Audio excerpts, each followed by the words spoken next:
Атамның үйі балама тиесілі ме? Мұра кезектілігі. Сіздермен бірге заңгер Шыныбаев Марғұлан.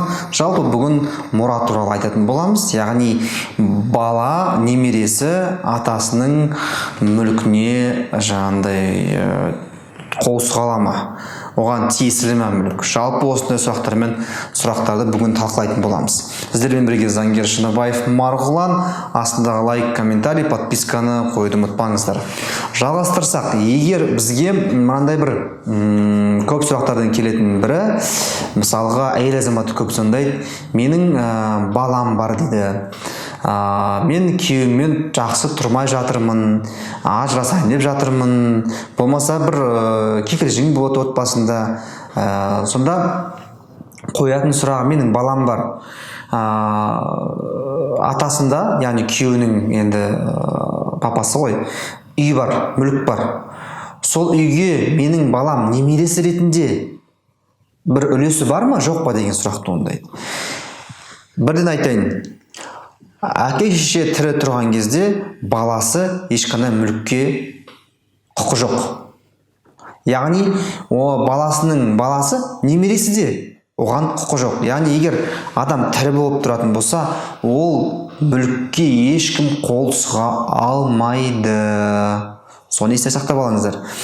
Ал егер бір кісі қайтыс болатын болса, одан кейінгі мүлік қалай бөлінетін туралы Қазақстан Республикасының Азаматтық кодексінде белгіленген 1060, 1061, 1062, 1063 тағы да осы жалғаса береді. Осы бір 7-8 бап бөлінген.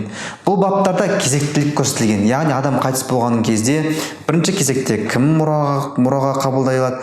Бірінші кезектегі тума-туысқандар жоқ болса, екінші кезекте кім болады? Ол екінші кезектегі мұра қабылдайтын адамдар жоқ болса, үшінші кезекте кім мұра қабылдай алады деген сияқты. Бірінші кезектегі мұра қабылдаушы адамдар қайтыс болған адамның, жаңа атаңыз деп отырсыздар ғой, мысалы сол қайтыс болған адамның жұбайы және балалары. Осы кісілер бірінші кезекте мұрагер болады. Егер қайтыс болған адамның жұбайы жоқ болса, яғни оған дейін қайтыс болып кетсе, болмаса балалары жоқ болса, онда сол кезде бұл кісінің ағайындары, туған ағайындары және балаларынан туылған балалар, яғни немересі осы мүлікке қол сұғалады. Яғни қол сұғалады дегенде осы мүлікке мұра ретінде мүлікті қабылдай алады өзінің жаңағы үлесін.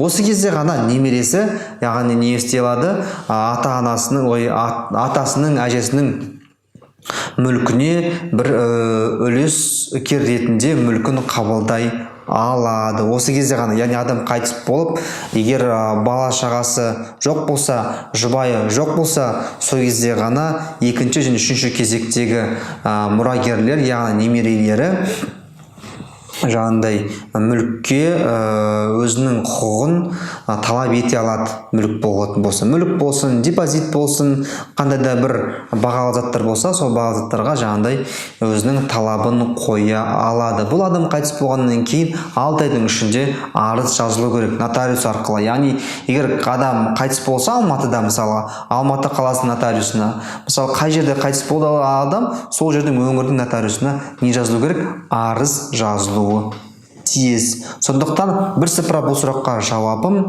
баласы атасының мүлкіне атасы тірі кезінде ешқандай құқысы жоқ. Соны сіздерге айтып жеткізгім келгені. Бүгін сіздермен болған заңгер Шыныбаев Марғұлан. Лайк, подписка, бөлісу ұмытпаңыздар. Біздің осы заң каналының, Қазақи заң каналы атсалысына көмектесіңіздер және 100 000 подписка жетуге тезірек атсалыссаңыздар. Көріскенше күн жақсы, сау саламатта болыңыздар.